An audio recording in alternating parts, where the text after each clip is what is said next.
Kim Cordova, thank you for your time. Thank you. Week into the strike, is it making an impact? It is. I think it's making an impact on this negotiations, also on the company's business. The support that we're receiving for customers has been overwhelming.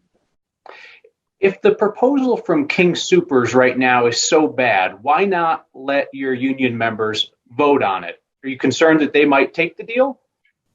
No, not at all. So the strike is over unfair labor practices, which the company has not settled. Negotiations obviously play a part into some of this, that we're in the middle of contract negotiations. But the committee, we have a member-led bargaining team committee that would decide whether or not the company's proposals are agreeable. Part of the problem is that ties into the unfair labor practices. We are still missing information from the company in order to cost out and evaluate proposals. One of the big things is over healthcare. Our consultants do not agree on forecasts with each other in some of the budgets.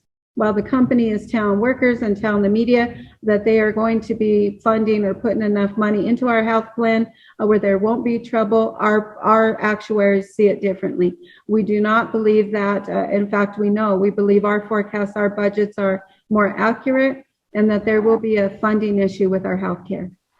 Company said they have their last best final offer on the table, but what's actually happening in negotiations? Are they moving? We're still talking. So they've had a best offer, a last best final offer, and we continue to talk. There's a number of items that we still have to work around. You can't just throw a proposal on the table and expect anybody to take serious consideration when they can't explain their own proposal. One of the big things is that they want their contract to be contingent on what Safeway does. And we don't have Safeway negotiations scheduled because of the strike. They have what's called a favorite employer clause. So they get to, what a worker ratifies today may not look like the contract that they originally thought they were voting against or in favor of, because it's contingent on what Safeway gets. And so, we couldn't take something to the table that workers don't know what their contract's going to look like. And it's based on a totally separate employer. So that's a hard no from you guys. You won't put something in front of your members that's contingent on what Safeway decides on later. Well, I don't know how you can seriously consider that. That would be reckless and irresponsible for Local 7 to take something. There's a lot of information that we're still waiting from the company for us to even consider some of their proposals. And we're still talking. So, we have negotiations scheduled today. We had it yesterday. We had it the day before. We've been out the table since Friday. Has the restraining order effectively made your strike seem smaller and less effective to the public because you can only have so many people on the lines? No, and actually, it's rallied the troops and the neighbors and supporters. Look, I've been at the table with King Soopers for all these months, and we've been bargaining since Friday. We had no idea that they were going to do this. It's typical in their playbook. This is typical Kroger's response to try to bully and silence their workers, but they never raised a single issue at the bargaining table. Even at this moment, we're talking outside of what they said in court. They have never addressed any issue with me. This is King Soopers' way to try to silence the workers. But they didn't get what they wanted. They wanted to limit 5 people in general to this labor dispute. And we have over 8,700 workers that are out on strike. 10 workers in front of the door, they still get to picket in the public areas of the shopettes. And Kroger does not own all of the property. We have customers, their supporters, teachers. This strike is bigger than just the 87. We have tremendous support. You had to know that King Soopers was going to be watching for harassing behavior, blocking of store entrances, things like that, so that they could go to court. Do you regret any of the behavior that you think did happen on the strike lines? Their allegations are just allegations. Some of the stuff I haven't seen. We're going to go to court. We're going to appeal it. I haven't seen what all of the stuff that they're accusing workers of. But what I do know is the aggressive behavior we have seen is from the company side. They will not put security guards in front of our stores to protect our members during any given day of the week, and that's one of the contentious points of that we're trying to deal with and address here in negotiations. But they have tons of security in their store, and these are the workers that they deemed essential heroes. Just last year during the pandemic, these were the heroes working for King Soopers, and now they're trying to create this narrative that the same workers that were their essential heroes are now a bunch of, having bad behavior. And what's going to happen when the strike's over? Are they going to come back and tell the customer, don't shop here? Because all of our workers, the same workers that were hero last year, they're the same workers that are on back to work, they're going to be the same heroes workers. And so King Soopers time. Your audio cut out just a little bit there, but I think folks were able to understand what you were saying. I think it cuts out a little bit when you lean back, just a heads up on that. One of the people in the last year or two who's praised your workers as frontline heroes was Governor Jared Polis. Are you surprised by the lack of support from the governor for your strike? I've had a couple of conversations with the governor. And what is conveyed to me is that he does support us. He hopes that we are able to, get a fair and good contract. I'm hoping he comes out stronger. Senator Sanders has been out here. He's sending a letter, if it hasn't been sent yet, to the Kroger CEO. He did it when they took away hazard pay. We've had tremendous support from other elected leaders. But yeah, we want to see Governor Polis out here supporting workers, not a brick and mortar store. Since the Kroger is a Cincinnati-based company, and these are local folks. These are your neighbors. We are part of the community that he represents. Has the governor been invited to join your folks on the line? Yes, we encourage him. Come and join us on the line. Our members we've reached out. And so I know he did some interviews with some other media outlets, I think in the last couple of days, supporting us. What happens if you guys end up getting an offer from Kroger, from King Soopers, that puts more money in the pocket of your union members, but structurally weakens the union's power? Will you allow your members to vote on that? It's not about the union's power. What we're at odds at is that they want to hand them $1, but pickpocket them 10, meaning that any wages would be deferred back to healthcare. So if we run out of money for our health plan, which we anticipate based on our projections, any wage increase is gone. The other thing is, how do we know what kind of money is going in their pocket when it's contingent on what Safeway gets? It's a different business model, different job classifications. The other thing is they're trying to outsource our jobs. And so it doesn't matter how much money is on a piece of paper or what their wages say when somebody else is doing your job. If you're not on the schedule, your wage rate is zero because you're earning $0 an hour.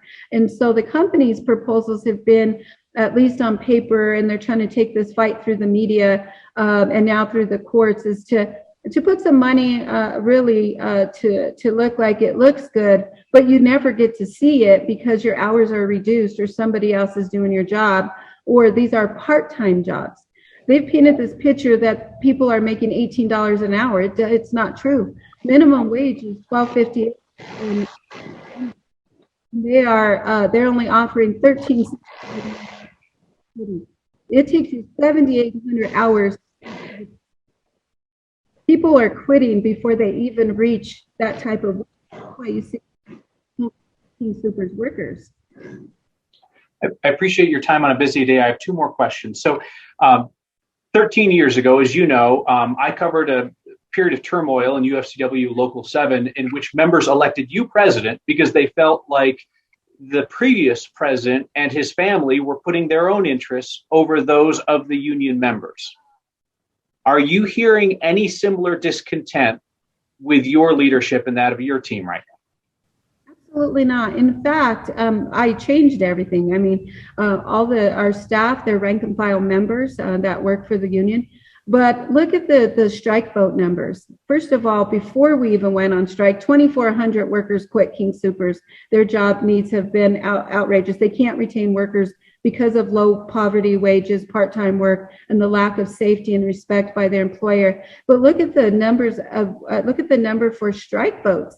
These are almost unanimous, 98 to 100%. There are real problems here, and the workers have come out in masses. And so there's problems. It's not with Local 7 and their leadership. It's with the company and their business model, lack of respect, protection, and pay for their own essential workers that just a year ago they touted and ran commercials about, and now they're trying to paint a picture of them as some sort of villain, and that this big giant corporation is the victim. It's not true at all. I think the consumer and most people see through that.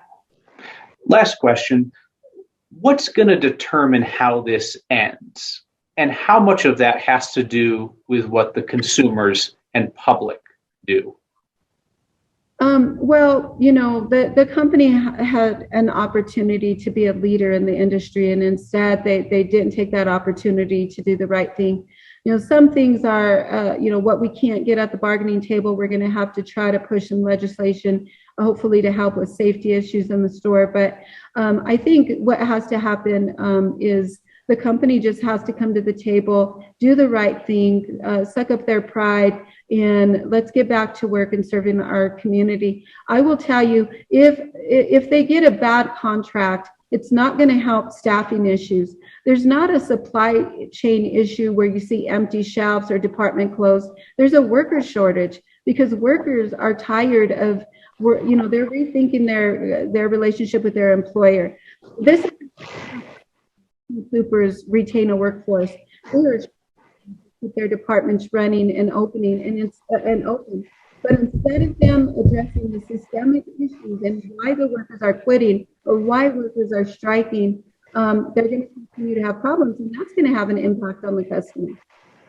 Kim, is there anything else that we neglected to talk about that you want to make sure is on the record for this interview? We're going to post the entire thing for folks to watch on the next YouTube channel. Yeah, I want to talk about their claim that if workers receive a wage increase, it's going to have an impact on consumer prices. And please go ahead. What would you like folks to know about that from your perspective? Well, first of all, this company has made more money than they've ever made because of the pandemic. While small businesses and restaurants were shut down, they made money. They're making money off of the vaccines. They have our pharmacy techs and pharmacists in those stores are administering the vaccine. They're selling COVID test kits, all of that. So they've made more money than ever, but our workers have worked harder than ever without staffing, with reduced wages, without the proper safety and protections. So when we're asking for, hey, instead of, well, let me just say this, instead of the company sharing that incredible success, not with just us, but the consumers in Colorado that spend millions of dollars a week in their stores, they're not seeing prices go down. What they're seeing is those profits are going back to Wall Street. They were able to give their shareholders, their friends on Wall Street, $1.5 billion worth of stock. Got massive wage increases. Corporate executives, wow. You know what have got out of this? They got slapped, spit on, attacked. We have a mass shooting in Boulder. And the company hasn't invested in safety. They have self-checkouts. They've automated these jobs, and the profits don't go back to the company. I mean, to the consumer. Prices aren't going down when they're outsourcing the jobs. Oops, my lights went out. Oh. And there go the lights. Yeah, I'm hoping I can finish this because this is really important. Sorry, It's okay. It was probably just on a motion sensor. By all means, return to that thought, please. Motion sensor, but so our customers come in every day and they shop and they spend their money here. And this is a Cincinnati-based company. It's not even a local-based company. They spend all the money here. Our workers do the heavy lift, do all that essential work, providing the services that our neighbors, our communities need, right? They do all the work. But instead of sharing that success, they take that money to Wall Street and then paint this picture that it's the workers' fault. How dare those serfs ask for a livable wage? How dare them speak up about food insecurity or the fact that they're homeless, that they're Coloradoans working for the largest grocer in the state, the largest grocer in the United States, and we have homeless workers, people that our members cannot even afford to buy some of the food that they sell or prepare. and they suffer from food insecurity. It's so shameful that King Soopers has food pantries in their stores. They don't stock it. Those food pantries are for workers to share what little food they have with each other instead of doing the right thing. So if prices are going up, or you see empty shelves, or you see that there's not enough workers to help you and serve you, systemically, King Soopers is to do more with less, and then they reap all the profit. Like I said, our members got overworked. They've been attacked verbally, physically. They're surviving a mass shooting in one of the stores, and the company's doing nothing. But they're doing great. King Soopers is thriving. Their corporate executives, their CEO, they're living the American dream. Well, people here, your neighbors, people that work in these stores, are suffering at the hands of one of the largest employers in the state and country. Kim, I appreciate you being so generous with your time. I know this is a busy day. You guys have negotiations. Look forward to having you back on next soon. Thank you. I hope you wear it. Bye-bye.